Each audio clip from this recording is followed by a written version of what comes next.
Les autorités chinoises viennent de l'annoncer, un homme a succombé au nouveau coronavirus. Il porte à 18 le nombre total de décès liés à ce virus dit 2019 nCoV. Et on vient de l'apprendre aussi, l'OMS a finalement annoncé qu'il était trop tôt pour déclarer l'urgence de santé publique. Alors ce soir, sur LN24, on va questionner l'épidémie et ce au sens large. Comment éviter sa contamination et son développement aujourd'hui, en 2019? Les techniques de contrôle et les plans de réaction ont-ils évolué? Si oui, comment? Et puis enfin, le citoyen comprend-il ce mot épidémie ou n'est-il sensible finalement qu'à l'inquiétude qu'il suscite? Toutes ces questions, on va les poser à nos deux invités du jour. Le docteur Debarati Gouassapir, bonsoir. Bonsoir. Vous êtes donc directrice du Centre de recherche sur l'épidémiologie des désastres de l'UCL, c'est correct? Voilà. Merci à vous. Et puis de l'autre côté du plateau, le docteur Michel Van Herk. Vous êtes médecin épidémiologue chez Médecins sans frontières. Bonsoir. Bonsoir. Alors je me tourne tout d'abord vers vous. Vous m'avez autorisé à vous appeler Déby. Donc oui. Je vous appellerai Déby tout oui. au long de ce débat. Alors Déby, on va commencer par une question très très simple. Et je vois déjà le téléspectateur me dire, mais enfin, je sais ce qu'est une épidémie, je n'ai pas besoin qu'on me l'explique. Et pourtant, moi-même, je ne connaissais pas cette définition. Alors Déby, qu'est-ce qu'une épidémie? Voilà. En fait, épidémie donne toujours une impression que c'est énormément de cas, il y a des pestes qui propagent à toute la population. Mais techniquement, dans les disciplines, si vous voulez, dans les sciences, une épidémie est simplement un nombre de cas dans une population qui n'était pas attendue. Donc, si vous avez 5 cas de polio ou 10 cas de polio dans une population qui n'y avait jamais de polio, eh bien, ça, c'est une épidémie. Voilà. Alors, c'est très important, je pense, de garder cette définition en tête tout au long de ce débat, car non, épidémie ne veut pas forcément dire 500, 1000 morts en quelques semaines. Quand on a cette définition en tête, Michel, à vous la deuxième question. Quel regard vous portez sur la réaction internationale par rapport à ce virus, à ce nouveau coronavirus qui s'est, on le rappelle, déclaré le 31 décembre en Chine et qui aujourd'hui a déjà fait 18 morts? Oui. Peut-être juste avant, pour compléter, pour les téléspectateurs, pour comprendre, parce qu'on parle d'épidémie, mais très rapidement, on va parler de pandémie. En fait, pandémie, c'est simplement une épidémie qui a touché plusieurs continents. Voilà, juste pour... Épidémie, un continent, pandémie, déjà plusieurs continents. Épidémie, un endroit, et pandémie, un ensemble de continents. On peut déjà parler de pandémie aujourd'hui pour le 2019 nCoV? Du fait que c'est un nouveau virus et que, par exemple, il y a un cas aux États-Unis, on se rapproche de la pandémie. Après, il faudra voir, effectivement, dans tous ces pays qui ont été secondairement touchés, comment évoluera l'épidémie, et comment évolueront, en fait, les malades, et s'il y aura des contaminations locales qui auront un relais, alors, localement, pour continuer l'épidémie locale. On n'est pas encore là, parce qu'il faudra encore plusieurs jours, voire si pas semaines, pour se rendre compte de cet aspect-là.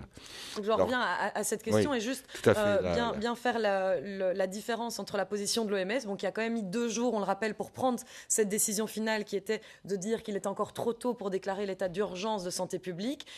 Et pourtant, la presse s'est quand même empressée, justement, c'est le cas de le dire, dans plusieurs pays. Alors, on voit toute une série d'inventions plus ou moins grosses qui concernent ce coronavirus. On voit toutes sortes de titres, de grands titres dans les journaux. Comment vous le voyez, en fait, cette façon de parler du coronavirus ? Alors, je vais d'abord parler de la presse. Après, je vais essayer de vous dire que les temps sont différents quand on est en science ou en journalisme. Et puis, on peut revenir sur l'annonce de l'OMS, qu'on peut questionner d'ailleurs. Alors, cette épidémie, nous, on la suit depuis le Nouvel An, depuis le 31 décembre. On a été alertés par les réseaux de veille épidémiologique qu'il y a dans le monde, que quelque chose se passait au niveau de la Chine, qu'il y avait un groupement de cas avec des pneumonies qui venaient d'un marché de vente d'animaux vivants. Et pour ceux qui ont un peu d'expérience, qui sont âgés comme nous, mais ça nous a tout de suite rappelé le SARS, ou le SRAS, selon dans une langue ou dans l'autre, qui s'était passé aussi en Chine. Donc 2002-2003, mais là c'est aussi lié justement à ce coronavirus. Un autre type. C'est pour ça, tout de suite, il y a une petite lumière qui s'allume et on se dit, voilà, ça c'est une situation qu'il faudra suivre et qu'on devra accumuler le plus d'informations possible pour pouvoir dire ce qu'il en est. Alors, juste pour être tout à fait précis par rapport au SRAS, donc je reprends mes fiches, je ne le connaissais pas par cœur, 774 morts dans le monde sur 8000 cas environ. Voilà, ça c'était pour le SRAS, et donc on peut comprendre que tout d'un coup, on ait une mémoire qui nous rappelle ces événements-là. Et en partie, l'OMS doit juger avec ça aussi, puisque justement, il y a eu ce passé, et ici, il y a quand même pas mal de différences avec ce qui s'est passé il y a plus de 15 ans maintenant. Ce qui se passe aussi, c'est que le timing des morts sont découverts maintenant. Mais pourquoi ? Simplement parce qu'au début, c'est une suspicion clinique. Là où on a gagné beaucoup de temps, c'est qu'avec les techniques génétiques actuelles, on a pu identifier le virus très très rapidement et qu'on a pu mettre au point maintenant un test PCR, c'est-à-dire un test qui fait une recherche génétique du virus chez les gens suspects.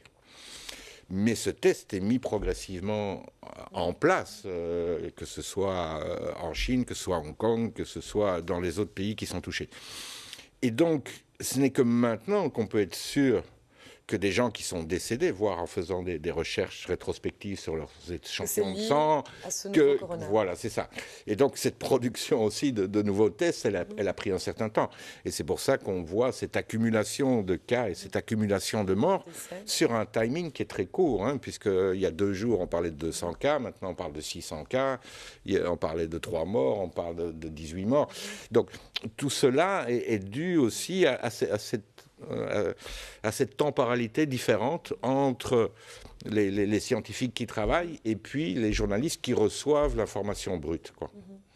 Et donc on peut comprendre que sans être familier de ce milieu, on ait tout d'un coup l'impression d'une véritable épidémie qui menace l'Europe, qui menace le monde entier, parce que c'est un peu ça maintenant ce qu'on lit, pas tel quel. Alors j'ai jamais lu écrit tel quel, le nouveau coronavirus menace le monde, mais enfin bon, le fait qu'on en parle énormément sur les plateaux télé notamment, ça montre qu'il y a une angoisse. Il y a une angoisse, mais bien sûr, parce que la question est que l'angoisse est justifiée? Ça, c'était votre question au début. Est-ce que c'est justifié? Est-ce que comment nous regardons cette épidémie? L'angoisse est justifiée pour 2 raisons relativement simples. Une, c'est transmissible par l'air, c'est-à-dire par le parole, par le nez, par l'éternuement, comme n'importe quelle maladie respiratoire. Ça, c'est une chose. Ça, c'est très effrayant comme idée. Et d'ailleurs, ce qu'on lit dans la presse, ça n'est pas forcément ça, c'est la voie aérienne. Alors la voie aérienne, ça laisse vraiment imaginer qu'un simple coup de vent nous amènera le coronavirus jusqu'en Belgique. Or là, vous apportez déjà un détail qui c'est la parole, c'est le rhume, c'est l'éternuement.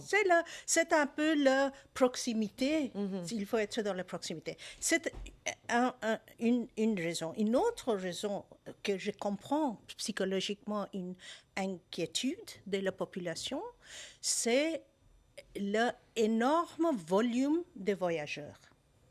Rappelez-vous que le nombre de voyageurs à l'intérieur de Hubei province, la province de Hubei, c'est à peu près un demi-milliard par jour. 485 000 personnes voyagent. Il n'y a que dans le Hubei. Et il y a énormément, il y a à peu près 2050, moi je ne suis pas sûre exact, mais quelque chose comme 2050 000 personnes qui voyagent internationalement chaque jour.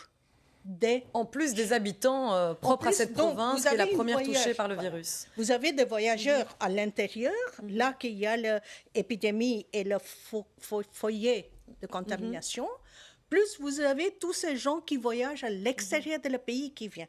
Donc, je peux imaginer que tout ça donne un peu peur à des gens. Voie aérienne plus les gens qui baladent partout. Et qui sont dès lors porteurs d'un virus potentiel. D'ailleurs, aujourd'hui, on parle déjà de la Chine, des États-Unis, du Japon, de Corée du Sud, de Taïwan, du Vietnam, de Singapour, d'Arabie Saoudite.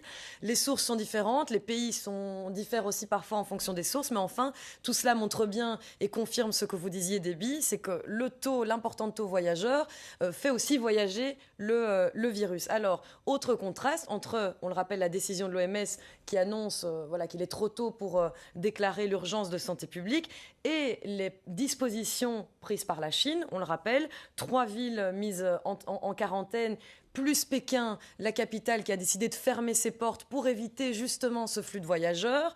Donc, à la fois la Chine qui panique, l'OMS qui dit « restons calmes, il est trop tôt pour juger ». Et vous en dites quoi, Michel ? Plusieurs choses.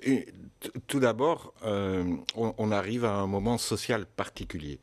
Le fait d'avoir le nouvel an chinois augmente encore plus les déplacements à l'intérieur de la Chine, voire à l'extérieur, ou des gens de l'extérieur de la Chine qui viennent fêter le nouvel an sur place. Les festivités d'ailleurs sont annulées. Voilà, dans certains endroits, pas partout encore à ma connaissance en Chine, mais au moins 3 villes, et à Pékin aussi ça a été annulé, pour éviter que les gens se mettent ensemble en quelque sorte. Mais bon, de toute façon au niveau des familles, ils se mettront ensemble. L'homme est comme ça, je veux dire.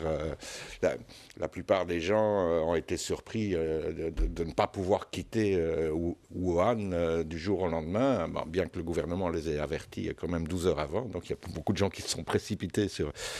Donc on a ce phénomène social de coïncidence de l'émergence d'un nouveau virus, plus une spécificité sociale qui est l'augmentation des voyages à un moment très précis. Donc c'est là où tout le risque se trouve.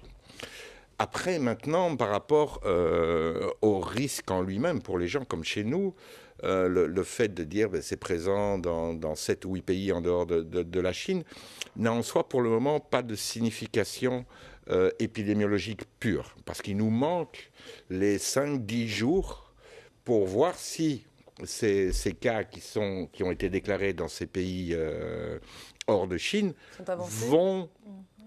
vont créer d'autres cas localement. C'est-à-dire, est-ce que l'épidémie va s'enclencher dans les autres pays ou pas ? Pour le moment, on n'en sait rien. Peut-être que dans un certain nombre de cas, les mesures ont été prises d'une façon correcte dès le début. L'exemple, on en a parlé du cas américain qui lui-même s'est adressé au service de santé parce qu'il avait fait le voyage, qu'il a reconnu qu'il avait des symptômes et qui directement a été essayé de se faire prendre en charge. Parce que l'information était passée, qu'il y avait ce risque de contamination. Donc vous avez des gens qui vont réagir très positivement, d'autres, c'est dans la nature humaine, qui vont se dire je ne dis rien. Oui, ou qui vont même nier la maladie, qui disent non, ça ne me concerne pas, c'est pas moi, je ne l'aurai pas. C'est très humain aussi, et donc qui vont faire là, par contre, des choses qui risquent de répandre le virus. Donc on a cette balance-là. Pour le moment, il est encore un peu trop tôt pour savoir ça. Et donc, il nous faut encore une quinzaine de jours pour pouvoir affiner cette connaissance-là. D'autre part, maintenant, par rapport à la déclaration d'une urgence internationale, on peut quand même se demander la pertinence de ce décalage, parce que si ça continue, ils le déclareront dans 15 jours. La chose étant, c'est que comment dirais-je, par exemple, il y a quelques années, pour l'épidémie de Zika, il n'y a pas eu de problème. Là, il y a une volonté des Américains que ce soit déclaré une urgence sanitaire, et ça a été déclaré une urgence sanitaire. Est-ce qu'ici, il y a une volonté politique d'essayer de retarder la chose ? C'est fort probable. Peut-être que l'impulsion, effectivement, vienne du pays au sein duquel le virus est déclaré. Alors, je rappelle simplement que l'OMS avait déjà déclaré cet état d'urgence de santé publique pour la grippe porcine H1N1, c'était en 2009. Pour le virus Zika, vous en parliez en 2016. Et enfin, pour la fièvre Ebola, dont vous êtes expert aussi avec Médecins sans frontières. Ici, l'OMS estime qu'il est un peu trop tôt, on le disait. D'après vous, Déby, on va parler à la fois de l'OMS et aussi des mesures prises par la Chine. D'abord, une réaction à l'OMS qui vient, on le rappelle tout juste d'annoncer, juste avant qu'on prenne l'antenne, qu'il était trop tôt pour déclarer l'état d'urgence. Mais vous savez, c'est ce que Michel avait évoqué. En fait, il n'a pas allé jusqu'au bout de son clarification. La pandémie, c'est-à-dire et de le spread, la transmission, la propagation à plusieurs d'une continents. maladie à plusieurs continents, ou dans plusieurs pays, comme vous avez mentionné plusieurs pays, ça dépend, et c'est ce qui justifie la position de l'OMS, ça dépend de la vitesse par laquelle ça se transmet entre personne à personne, la maladie. C'est-à-dire, à quel point est-ce qu'une personne qui arrive avec la maladie dans un autre pays, à quel point, quelle est la vitesse dans laquelle il va infecter les gens. J'ajoute une petite chose par rapport à ça. Ici, pour le cas précis de ce coronavirus 2019 nCoV, il a fallu attendre le 20 janvier, donc 20 jours plus tard, pour que l'on déclare la transmission d'homme à homme possible. Donc il a fallu 21 jours pour déclarer cette transmission que vous évoquez. Tout à fait. Et ce n'est pas simplement que c'est important de savoir, parce que c'est quelque chose en épidémiologie, c'est important, c'est-à-dire une fois qu'il y a le virus qui a sauté d'un animal, réservoir d'animal à un humain, il faut à ce moment, après ça, voir à quel point l'humain peut passer à une autre. Et la vitesse par laquelle ça passe. Est-ce que ça risque souvent d'aller plus vite que d'animal à humain, ou c'est propre à chaque situation? C'est assez propre à chaque situation, hein, Michel. La contamination de l'animal à l'homme est quelque chose d'exceptionnel, surtout avec un nouveau virus. C'est un hasard comme il peut y en arriver. Après, une fois que le virus a pu passer cette barrière d'espèces, il faut voir, comme dit Déby, le nombre de gens qui peuvent être touchés, parce que plus de gens vont être touchés, plus une mutation nouvelle pourra affecter ce virus et faire en sorte qu'il soit mieux adapté à son nouvel hôte, à son nouvel environnement, qu'il ne connaissait pas avant, puisqu'il était chez les animaux, il vient chez l'homme. Et donc, toutes ces vitesses, tous ces paramètres de temps sont encore trop tôt pour le déterminer pour le moment. La chose étant aussi, c'est que pour le moment, on a aussi, on est en train d'accumuler des informations par rapport à l'éventail des symptômes que représente cette nouvelle maladie. Donc pour l'instant, on reste à la fièvre, des airs de pneumonie, des maux de tête. Mais c'est ça, c'est parce qu'au début, les scientifiques chinois ont été attirés par ces cas de pneumonie qui venaient tous du même marché et qui se sont focalisés d'abord sur la notion de pneumonie. Mais la pneumonie est quelque chose une maladie assez avancée. Est-ce qu'il y a des gens qui vont faire des formes légères, des formes modérées? Cette chose-là, on ne la connaît pas encore assez, puisqu'on n'avait pas les moyens diagnostiques pour le faire. Et donc c'est uniquement lorsqu'on aura une meilleure compréhension de l'ensemble des possibilités médicales que ce virus peut causer qu'on aura une idée. On ne sait pas, par exemple, si des gens qui feraient une maladie légère pourraient transmettre la maladie. C'est possible. Oui. On a des maladies qui existent comme ça. Je veux dire, la grippe, par exemple. Oui. Je veux dire, vous avez 2% de cas sévères, mais les autres cas, ils ne sont pas sévères et ils peuvent transmettre la maladie. On n'a pas mal de valeurs inconnues aujourd'hui. On n'a pas encore cette information-là. C'est trop tôt. Voilà. Restez avec nous sur le plateau d'LN24. On marque une courte pause et on revient avec la question de savoir comment contrôler et puis comment éviter que le virus se propage. Aujourd'hui, en 2020, est-on pourvu de nouveaux outils technologiques, notamment d'innovation par lesquelles on peut éviter cette propagation? On se pose la question juste après une courte pause. À tout de suite.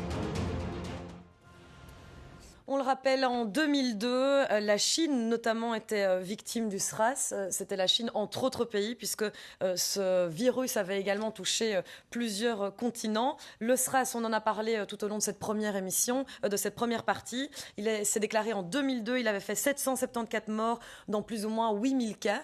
Et on essaye de comparer souvent avec cette nouvelle forme de coronavirus puisque le SRAS faisait partie de la famille des coronavirus. À l'époque, déjà, la Chine avait été fustigée pour avoir très mal réagi. C'était la Chine ? C'était la Chine, parce que je vous vois faire un petit hochement de tête. Je n'ai pas compris le mot fustigée. Elle avait été un peu critiquée, en fait, pour sa façon de réagir. Et aujourd'hui, justement, on se dit, finalement, là, la Chine a vraiment tenu compte de ses erreurs et a bien réagi, en tous les cas a beaucoup réagi et a vraiment déployé pas mal de moyens. Quel regard vous portez, Déby, sur cette réaction chinoise en 2020, 18 ans après le SRAS? Moi, je trouve on voit beaucoup les leçons que la Chine a appris des SARS. Pendant l'épidémie des SARS, une des choses qui était extrêmement nocive à le contrôle de la maladie, c'était la restriction des informations.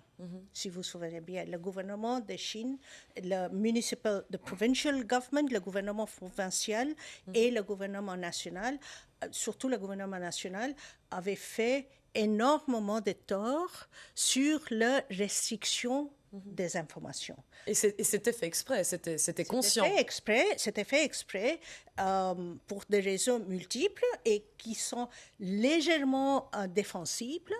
Une chose, c'était fait exprès parce que la déclaration d'une épidémie qui a une transmission très facile via la contamination de l'air a des effets économiques importants. Elle a aussi des effets politique, parce que les quarantine peuvent avoir des effets économiques. Et d'ailleurs, on va en parler aussi. Politiquement tendus. Alors ici, effet économique ou pas, la Chine n'a pas hésité. Il n'a pas fallu 23 jours pour que finalement la Chine décide de mettre Wuhan entre parenthèses, non, en quarantaine, c'est presque une parenthèse. Wuhan en quarantaine. Au total, c'est plus de 20 millions de personnes qui aujourd'hui, et depuis aujourd'hui d'ailleurs, sont confinées à cette province particulière de Chine où se sont déclarés les premiers cas. Pékin également a fermé ses portes. C'est trop ça pour vous, Michel? Non, je voudrais complémenter un peu l'expérience qu'on a eue avec la Chine par rapport au SRAS. Donc c'est vrai que toute la première partie de l'épidémie du SRAS, il y a eu ce que Déby nous a expliqué. Mais une fois qu'ils ont décidé de prendre les choses en main, eh bien, en fait, ils se sont basés sur la puissance de leur parti communiste. Et dans chaque village, il y avait quelqu'un qui checkait la température des gens qui entraient et qui sortaient. Ouais, MSF a pu être présent à ce moment-là en Chine et donc on a travaillé avec eux et on a vu ça. Donc ils ont un pouvoir de mobilisation de leur parti communiste qui est assez impressionnant lorsqu'ils veulent vraiment... Après, par rapport à un point de vue d'une société démocratique, on pourrait le questionner. Mais aucun pays autre que la Chine peut mettre une ville de 11 millions d'habitants en quarantaine comme ça du jour au lendemain. Et ça va être appliqué. Ça va être appliqué parce qu'il y aura un suivi des citoyens. Et fermer sa capitale, une capitale comme Pékin, c'est quand même... Voilà, je veux dire, ils n'hésitent pas. C'est des mesures mais qui ont un sens dans le sens purement scientifique de la chose, qui sont à voir, à discuter maintenant. Ça, c'est un autre débat philosophique par rapport aux droits de l'homme et aux choses comme ça. Donc, le fait de fermer leur ville, d'interdire même l'atterrissage d'avions à Wuhan pour qu'il n'y ait plus de gens qui viennent non plus dans l'endroit, ben voilà, il n'y a que la Chine qui peut faire ça. Et la Chine aurait-elle pu réagir de la sorte avec des mesures aussi fortes sans avoir eu le cas du SRAS en 2002 et puis le cas aussi du MERS-CoV qui était une autre forme de coronavirus en 2012 cette fois? Est-ce que la population n'est pas plus encline à accepter cette mesure? Le moment était tellement particulier avec ce moment social de Nouvel An, du fait que les Chinois vont voir leur famille et tout ça. Il est peut-être déjà même trop tard. Peut-être qu'une partie des gens a déjà voyagé avant la mise en quarantaine de la ville et qu'une partie de ces gens sont porteurs du virus et ont commencé à contaminer à gauche et à droite. Bon, il y a des cas à Shanghai aussi. Shanghai n'est pas en quarantaine. Donc, il nous manque du temps pour voir si le fait d'avoir mis la ville en quarantaine aura un impact sur l'évolution de l'épidémie ou si cette mesure est arrivée un rien trop tard et que la dissémination s'était déjà faite en Chine, voire même en dehors, où on verra des cas apparaître dans les pays Alors divers. C'est ce trop tôt ou trop tard que j'aimerais aussi questionner. Alors ici, ce sont les mesures en aval. Moi, j'aimerais qu'on parle de l'amont. Comment peut-on prévenir une épidémie? Est-ce que c'est possible? Ou est-ce que le fait de réagir au premier cas, c'est déjà prévenir l'épidémie? Réagir au premier cas, ça veut dire, vous voulez dire que dès qu'on suspect. Parce que vous savez, il y a du temps, comme on a discuté avant, ça prend du temps pour pouvoir définir une épidémie. De dire que, tiens, ça c'est un cas qu'on n'a pas vu avant, ça c'est un cas qui s'est défini comme ça, il faut envoyer la souche au laboratoire pour avoir un résultat. Il y a tout ça, et entre-temps, il y a d'autres cas qui arrivent, ou qui est répertorié. Donc, ça prend simplement du temps. Mais qu'est-ce qui peut être commun aux épidémies qu'on a connues? Je citais tout à l'heure la grippe porcine, le virus Zika, la fièvre Ebola, ici le coronavirus qui s'est déjà exprimé via 2 autres virus spécifiques en 2002 et en 2012. Qu'est-ce qui est commun à ces virus? Vous savez, moi je vais prêcher de mon... en anglais, on dit pulpit, c'est-à-dire là que le prêcheur parle, le pulpit. Je vais prêcher pour l'importance d'une structure de santé publique solide. Ça, il n'y a pas 36 différentes solutions. Il n'y a pas de technologie, il n'y a pas le Dieu, il n'y a rien. Il y a la structure de santé publique qui est capable d'avoir une surveillance, une détection régulière et solide. Ça, il n'y a pas dans tous les pays, en Belgique, en Chine, partout. C'est la structure de santé publique. Si vous avez une structure de santé publique solide, vous allez répertorier, vous allez répertorier très rapidement, vous allez traiter, vous avez fait, il y a des choses très standards, classiques pour contenir une épidémie, et ça sera fait. Ce n'est pas MSF, à mon avis, qui va contredire l'importance d'avoir une structure de santé publique. Par contre, vous êtes avec Médecins sans frontières sur le terrain, et vous voyez que ce n'est pas le cas. Les structures de santé publique ne sont pas fortifiées partout dans le monde. Vous le voyez, vous, cette préoccupation de construire cette santé publique à travers le monde, ou c'est vraiment une préoccupation très occidentale?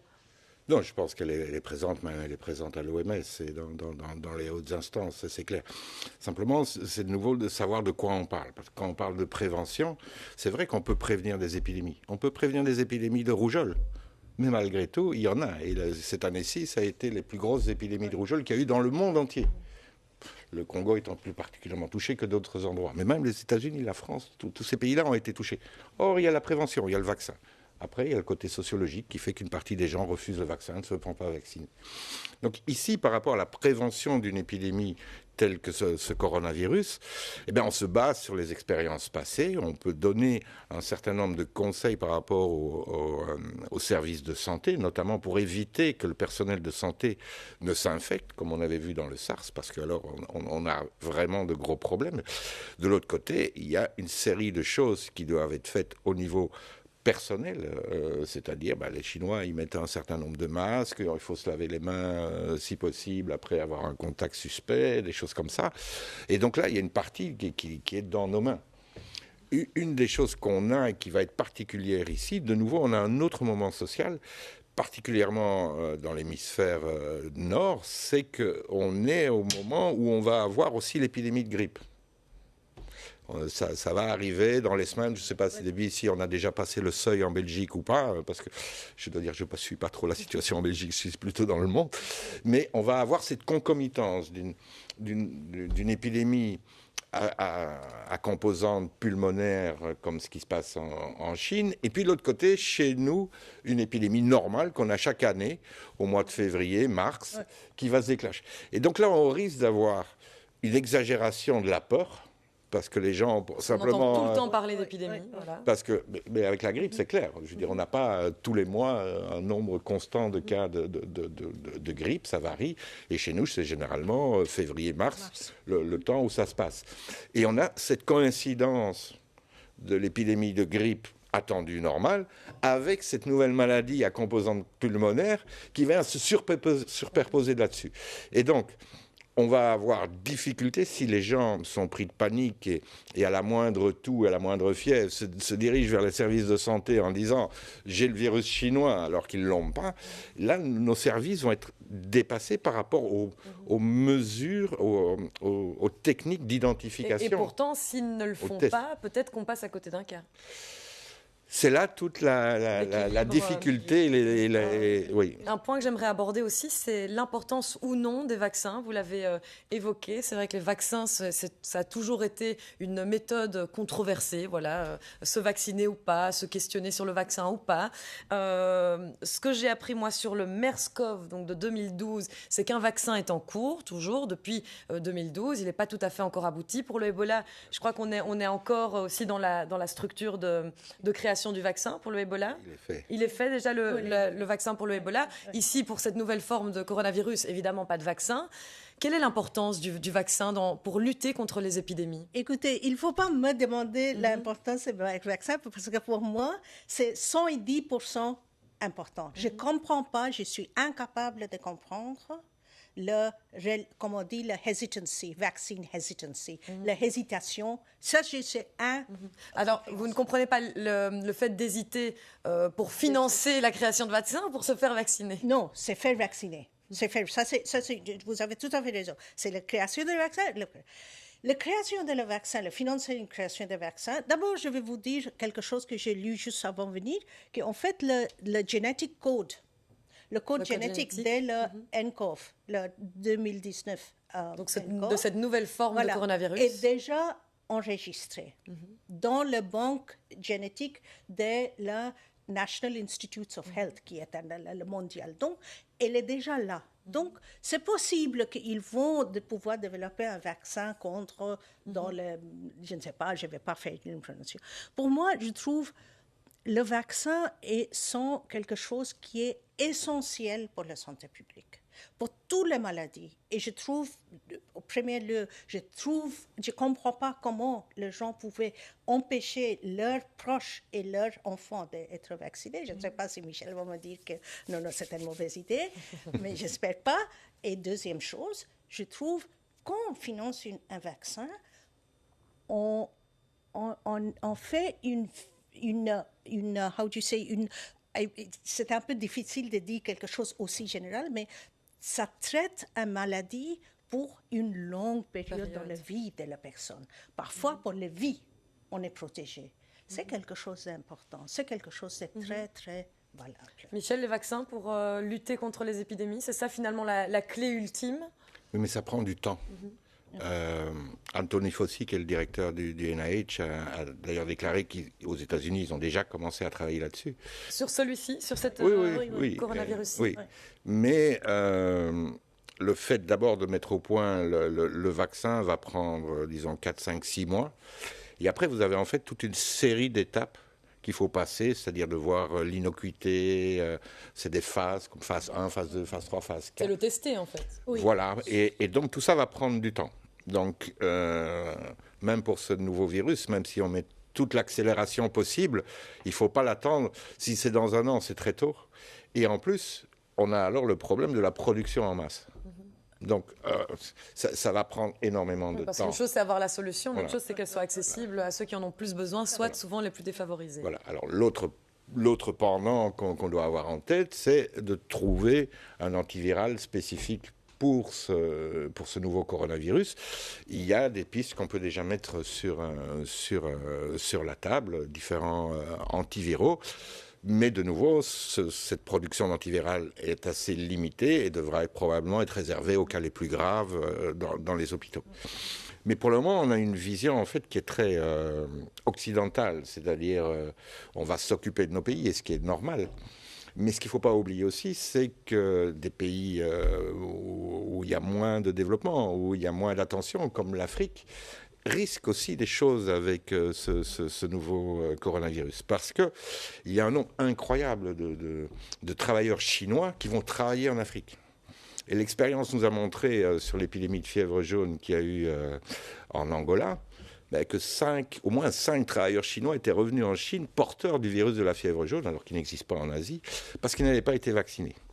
Donc après le nouvel an chinois, il faudra aussi être vigilant par rapport à cette, entre guillemets, migration de travailleurs chinois vers l'Afrique.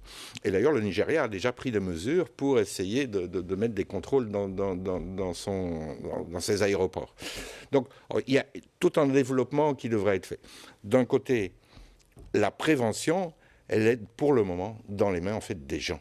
C'est à nous de pouvoir faire en sorte qu'on, si on a du mucus, mais qu'on le mette dans un mouchoir, qu'on jette, qu'on ne mette pas ça sur la table. Alors, être attentif à sa situation, mais pas trop non plus. La bonne hygiène, bonne hygiène personnelle. Alors, j'aimerais qu'on qui sont un élément essentiel pour éviter... Les 5 dernières minutes de ces discussions pour aborder la portée économique, en fait, de ces épidémies. C'est vrai qu'on en parle peu. Et peut-être aussi, si on a le temps, la récupération politique. D'abord, avec vous, Déby, vous disiez en tout début d'émission, finalement, l'OMS qui reste frileuse et qui reste prudente avant de déclarer l'état d'urgence de santé publique internationale. On se demandait pourquoi, finalement, alors qu'on est déjà à 18 morts. Et vous dites, il y a quand même un contexte économique à prendre en compte. Et on peut dire qu'ici, la Chine n'a pas forcément demandé haut et fort que l'on déclare cet état d'urgence. Pourquoi ? Écoutez, je vais pas prononcer en behalf de la part de l'OMS qui sont qui je suis sûre qui ont des bonnes on comprend bien, c'est en tant que chercheuse voilà, que vous mais exprimez. Je trouve il y a différentes choses. Le SARS, si vous vous souvenez, a eu un impact sur le produit national brut et l'économique activité dans les régions qui a vraiment très fortement diminué la croissance. Très fortement, je ne me souviens pas l'exact, mais presque 1%. Donc le SARS, toujours en 2002, on parle toujours de cette autre forme de coronavirus qui avait déjà sévi en Chine. Donc, c'est la raison pour laquelle j'ai dit ça, parce qu'on a eu le temps pour pouvoir mesurer le coût économique. Le coût économique, ce n'est pas instantané. Ce n'est pas quelque chose qu'on va dire demain, eh bien, le coût économique, on va voir ça l'année prochaine. En général, la maladie infectieuse dans ces pays a un impact économique important pour quel genre d'industrie, de secteur? Le tourisme, déjà. Il y a des gens que je comprends déjà à Wuhan et à Hubei, le tourisme a très, très fort diminué. Je ne me souviens pas quel pourcentage, mais les gens vont pas de l'extérieur ou de l'intérieur. Ça, c'est une chose. Deuxième chose, l'export de nourriture. Ou des produits nourriture, ou le produit qui rentre dans la nourriture, ça baisse de nouveau. Et puis, tout le business travel que vous pouvez imaginer en Chine, qui doit dans les millions, tout ça baisse. Donc, l'impact économique est très important. Et je trouve que ça demande à des pays, pas simplement Chine, pour n'importe quel autre pays, y compris les pays européens, qui hésitent déclarer, encore plus prudent. Voilà, déclarer truc international terrible, alerte. Ils veulent pas parce qu'il y a aussi des justifications de la stabilité sociale, économique des gens qui vivent là.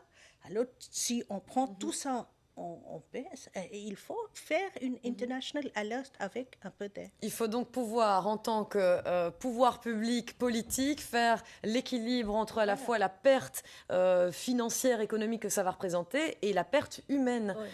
D'après vous, Michel, est-ce que c'est un argument suffisant, cette portée économique, pour rester très prudent par rapport à la vie des gens ? Je dirais deux choses. Les pertes économiques, il va déjà y en avoir en Chine maintenant, simplement par l'annulation de fêtes, par le fait de faire en sorte que la fête du Nouvel An soit restreinte. Et le marché chinois a besoin d'une consommation interne actuellement pour se relancer. Et ça va être aussi problématique à ce niveau-là. Qu'est-ce que ça changerait en fait ? Parce que je crois qu'on ne l'a pas dit. Qu'est-ce que ça changerait de déclarer cet état d'urgence de santé publique internationale ? Ça changerait vraiment quelque chose, étant donné qu'on a déjà 3 villes en quarantaine ? Pour moi, ça dégage simplement éventuellement des crédits plus facilement au niveau des grands donateurs, Banque mondiale et des choses comme ça, un panel d'experts plus large par rapport à comment juger les choses. Mais en soi, je veux dire, l'OMS n'a aucune mesure contraignante. Donc je pense... Ce qu'on a vu d'expérience, c'est que retarder ça en pensant aux pertes économiques eh bien, vous allez en avoir encore plus. C'est l'exemple de la Guinée, de la Sierra Leone et du Libéria avec l'Ebola, où ils ont voulu retarder la chose le plus possible.